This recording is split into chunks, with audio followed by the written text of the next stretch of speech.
Real men shave.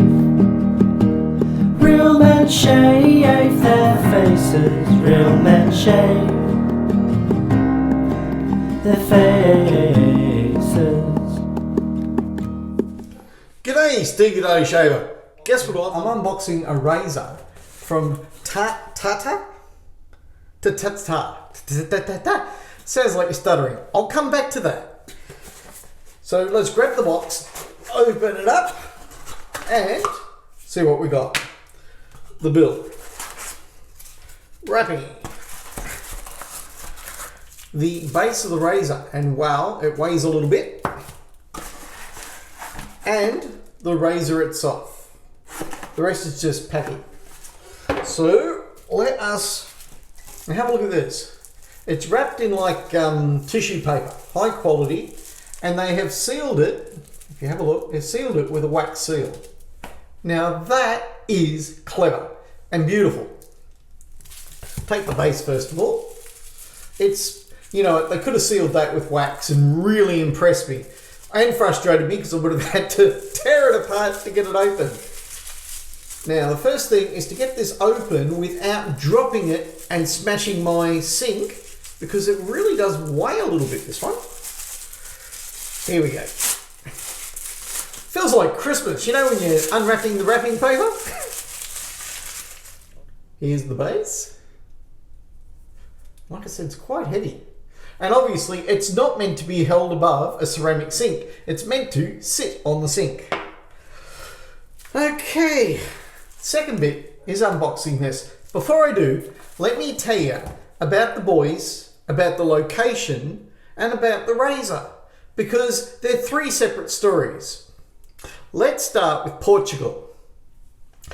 Portugal is, if you think about the Mediterranean, is on the far left-hand side of the Mediterranean, and they're always been a great seafaring nation. Pre-Celts, Celts, the Carthaginians, the Greeks, great influences. They were a great sailing nation. Around the 15th, 16th century, as a nation, they started their conquering and seafaring days. They became one of the greatest modern superpowers of its day. No kidding, I know, superpowers. I thought America's been it forever. Not so. Pretty much it was after the fall of Rome, which was Italy, then you had Portugal, then you had the rise of Spain. There's a story behind that. If Portugal hadn't kicked out Christopher Columbus, he would have come back to Portugal. Instead, he came back to Spain and sold the plans for the new Americas to the Spaniards. The Spaniards went and robbed, murdered, and pillaged Latin America, and lo and behold, Spain becomes the next superpower. Then you move on to a battle between France and Britain. Eventually, Britain becomes the victor, and you have the nation that the sun never sets on. Then you have America, you know your modern history from there. And America has who to thank for its existence? Portugal. So to this day, Portugal plays an important part in world history. Portugal itself is a founding member of NATO, EU, OECD, all the usual alphabet soup. As a nation, Portuguese speak a different language than Spanish or French or English, so it's always fun. Each of these groups, as they go on around the world, for example, if you go to Brazil, which was pretty much a Portuguese nation, that's where they're still going to speak predominantly Portuguese. Spanish for popularity around the world is probably the better language. In modern times, a little story, you remember 1999 and the handing back of Macau to the Chinese. Well, that was a Portuguese colony that they were handing back. Long story short, man, the world's an alphabet soup. So, Portugal today is part of the EU. They're a first world nation. They got first grade, they're actually a relatively new democracy. Okay, around 1910, they had a coup against the monarchy, kicked them out. They had dictatorships until about 1974. They set themselves up from 74 onwards as a legitimate first world European democracy, and they're doing rather well. And they're doing rather well because of the, entrepreneurial nature of the young men and women. They've got a good education system, and their system, as I'm going to talk about, promotes students to do productive things with their time and to, basically use the university opportunity to start something that can grow. So, 3 young engineering mates are studying together, and they get their heads together for a project, and they decide to do a razor. They're all interested in, this niche area. Now, let me think. The project started out in 2016. So in the last 2 years, a lot had to happen. And a lot of good things have happened to these 3 young men. Their names I'm going to mispronounce, so let's do the English version that makes me sound like I know what I'm talking about, because God knows I make it up on the fly. It's John, André, and Louis. I've got to admit, Lewis's actual name, when I got told it's Luigi. And I laughed. I'm sorry, Luigi. I sounded like I wanted some pizza. Anyway, enough of my ethnically classifying people. But these 3 boys were given the opportunity to work together, and they started on the design for a new razor. There's no company, there's no name, there's nothing fancy. It's just 3 boys, engineering students, and they want to do something that shows off their engineering skills. Prove to their parents they didn't waste 3 years of their life being educated. So the boys work and work and work. They do version 1, version 2, version 9, version 15, and they eventually come up with a razor they like. And they enter a competition for, what do they call it, incubator, entrepreneurial sort of things.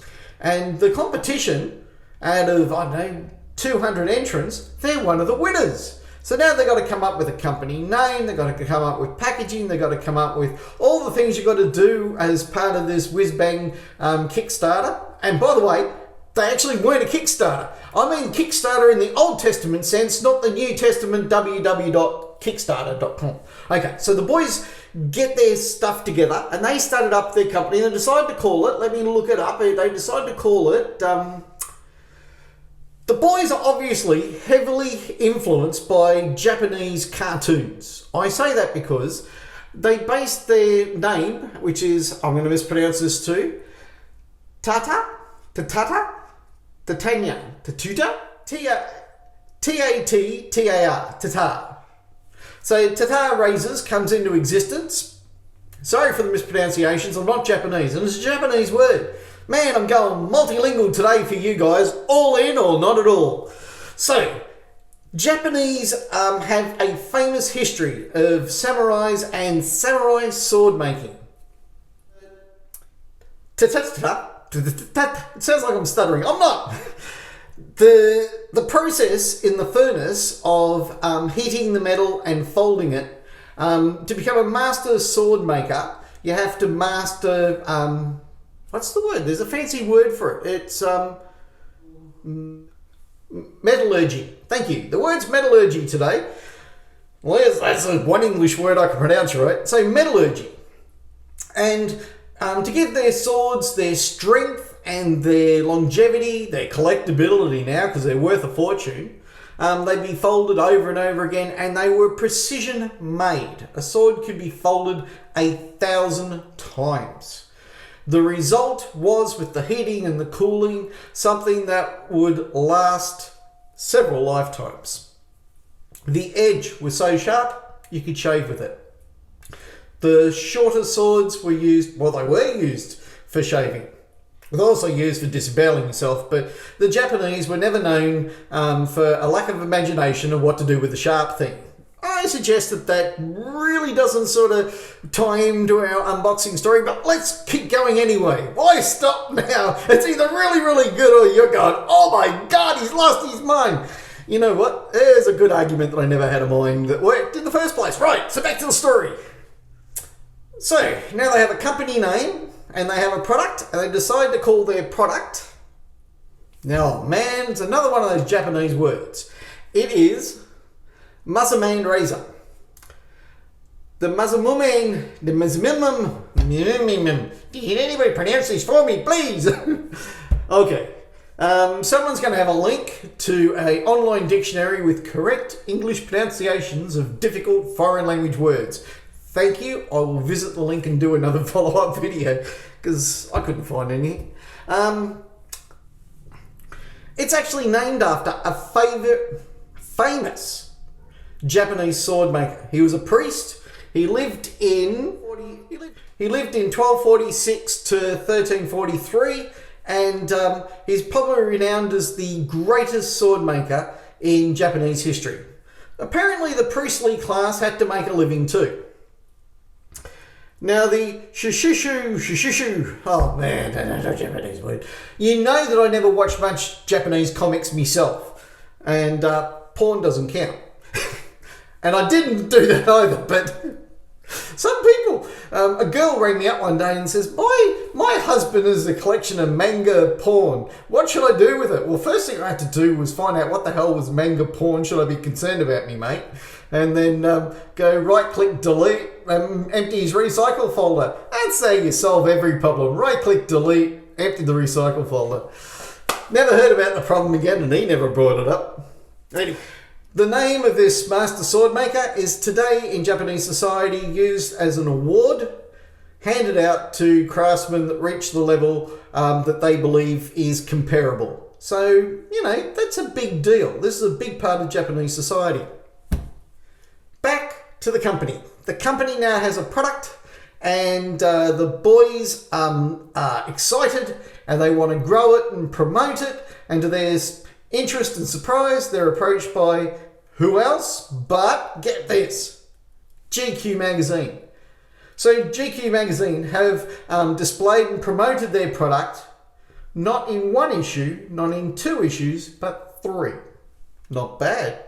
Good advertising if you can get it. So I started getting emails. The guys are shipping these around the world, and people are emailing me saying, have you tried it? Have you looked at it? What do you think of it?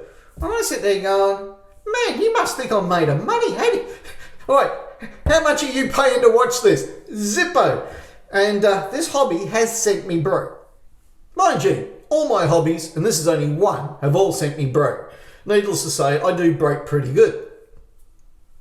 So I dropped the boys an email and said, hey. And they sent me this. They said, we believe our product could do with the man who claims he could shave with a rusty nail, but has never been seen with a rusty nail, nor a hammer, nor outside in the garden. Not places. I said to my neighbours, if you see me in the garden, help me, I'm lost. I'm not a gardener. Having said that, I just spent 2 days weeding and poisoning everything. So my dad said, anything that grows back is a plant. So we'll wait and see how that one fans out. I didn't learn much plumbing and gardening from my dad. It shows. So anyway, the boys send me this, and I'm excited.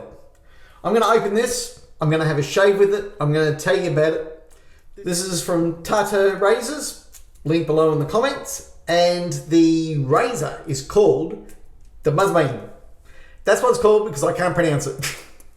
And the problem is my pronunciation, not the product. So stay tuned for the unboxing and me telling you a little bit more about what I think about this razor, and then we'll do a shave of the day. And I'll tell you whether this one sucks monkeys or could shave the monkey bear. I'm Steve the Daily Shaver, wishing you all the best of shaves, good shaves, and goodbye. Remember, good food, good friends, good shaves, and men. Oh, it's nice to be important. God knows it is. It's much nicer to be good than be nice. Oh, fuck it, I stuffed it up. Remember, while it's nice to be important, it's more important to be nice. Go forth, spread the wet shaver's message, one shave at a time, one day after the next. I'm Steve the Daily Shaver, wishing you all the best of shaves, good shaves, and goodbye. Bearded man, you think that you're so cool, but your face looks like a small marsupial.